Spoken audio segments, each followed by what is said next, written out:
Unlike me, he was showing teeth and smiling widely. He towered over me, blocking my view. His too tight shorts too close to my face. He handed me an already dripping lemonade ice lolly that I'd forgotten I'd ordered and didn't feel like anymore, and started jabbering on about some excursion or another, thrusting flyers in my face.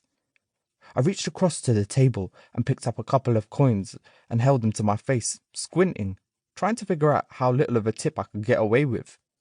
I handed him 1 Qatari rial and took a flyer from him and waved him away with it, as I considered jumping in the pool. This had been my spot for the last 2 weeks, with another 2 weeks to come. And I didn't have the inconvenience of waking up at fuck-off o'clock in the morning to come and plant my towel on the lounger, as is the international method of reservation. No, man, this was my mum's joint, and she called the shots. It was actually the Marriott Hotel in Doha, Qatar, and my mum worked there on reception. She had a word with one of the lifeguards to keep the shade lounger reserved for me during my stay, because she knew better than anybody how sensitive my skin was to the sun. I'd finally managed to get out to Qatar to visit Mum and Andrew, her now fiancé. His proposal was a long, convoluted story which I lost interest in pretty quickly when they told me. But there were dolphins, a hot air balloon, and a lost shoe involved. He was all right, Andrew. Made Mum smile and laugh. He made her happy. Even though they were settled in a Muslim country, nobody questioned their so-called interfaith relationship. It would have been worse in Hounslow. Yeah, man. Life was good, you know. Well, it was good right then. In a couple of weeks, I'd fly back home to an empty house and an empty life.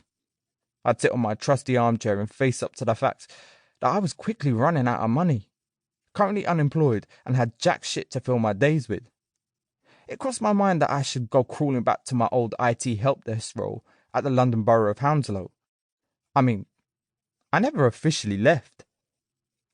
I just hadn't been in for the last 8 months. I didn't even phone in my absence. I mean, what would I tell them?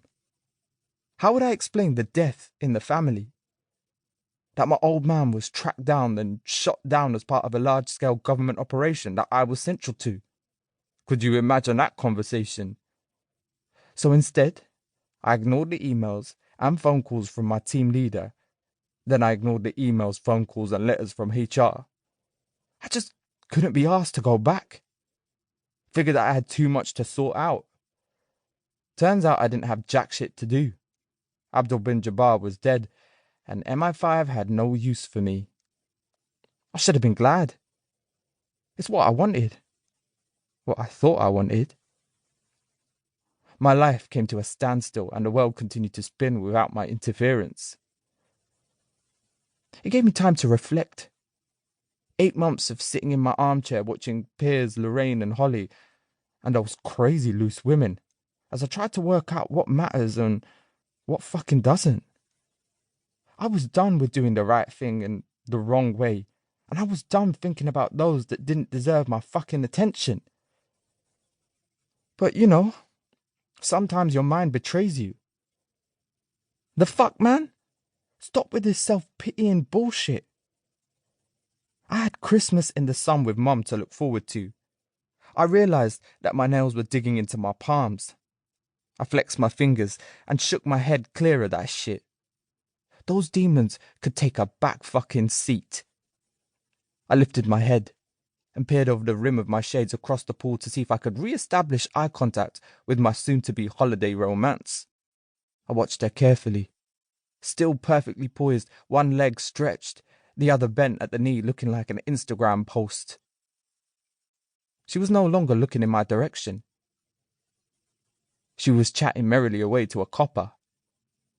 He had gallantly picked up her towel, which had dropped to the floor, and handed it to her.